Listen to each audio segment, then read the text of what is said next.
Okay, let's dive into this. Welcome to The Explainer. Today we're embarking on a journey that's honestly kind of unlike anything else we've tackled together. Normally we're the ones unpacking like massive data sets, weaving through these wildly complicated historical narratives, or trying to break down intricate science concepts. But today's source material sets a distinctly different vibe. It's atmospheric. It's mysterious. Because we're looking at an artifact that's actually defined not by how much information it gives us, but literally by how much it leaves out. So what happens when the archive hands you almost nothing? It's a really unique challenge. I got to admit, as a researcher, there's a certain irony to it. Picture this. You sit down at your desk, brew a giant cup of coffee, and mentally prep yourself to just grind through this massive, sprawling case file, right? You're expecting boxes of documents, cross-references, huge timelines, and instead, you get a whisper, an echo.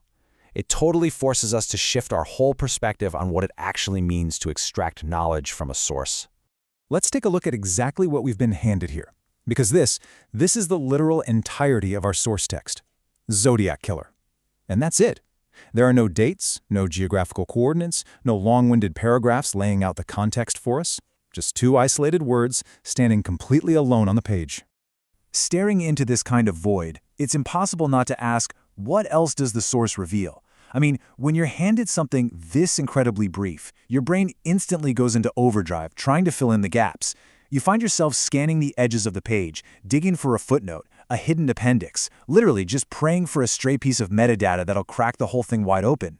We end up leaning into that sort of theatrical energy of the emptiness, almost hoping that if we just stare at it hard enough, more text is magically going to appear.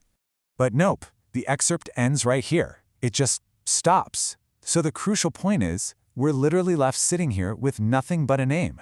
We've hit the absolute brick wall of our source material. And there's a really strange finality to that, don't you think? It's not some dramatic cliffhanger where the rest of the page was ripped off. No, it's a deliberate, finalized presentation of a completely incomplete thought. This brilliantly highlights this massive dilemma with our own expectations. Think about it. When a historical subject gets brought up, we expect the full deep dive. We want the who, the what, the when, where, and why. We're expecting this vast timeline and endless context. But instead, we get two words. The stark contrast between our huge expectations and the chilling reality of this tiny snippet of text is just staggering. It's a reminder that the archive owes us absolutely nothing, and honestly, today, it's making that abundantly clear. Now, stepping back for a second to look at the meta nature of all this, we're technically looking at an excerpt. Now, the dictionary definition is super simple, a short extract from a piece of writing, but it begs the question, how short is short?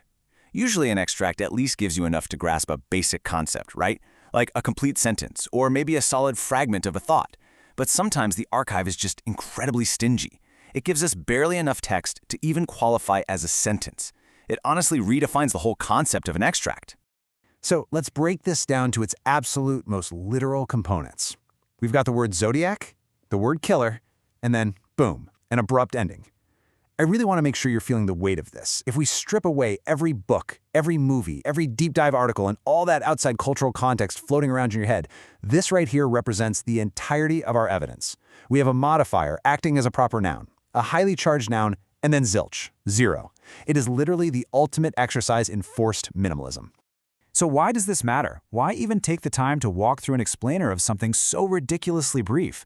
Well, because we have to deal with the unresolved tension of an empty archive. We live in an age where we're so used to having literally every answer right at our fingertips, but sometimes we're handed an incomplete narrative, and we just have to sit with the uncomfortable reality of that void. It teaches us so much about the fragility of historical records. It's a stark reminder that sometimes history is just a tiny, isolated fragment that barely managed to survive the passage of time. Which brings us to our final, lingering question. How does a single name, completely stripped of all context, still manage to carry so much weight? How can an archive hand us virtually nothing, yet still evoke so much? It is a massive testament to the raw power of a label, even when it's just echoing around in an entirely empty room. I want to leave you with that stark reality, just those two words lingering in your mind. Thanks so much for joining me for this explainer, and for exploring the fascinating and, sometimes super frustrating depths of the minimalist archive.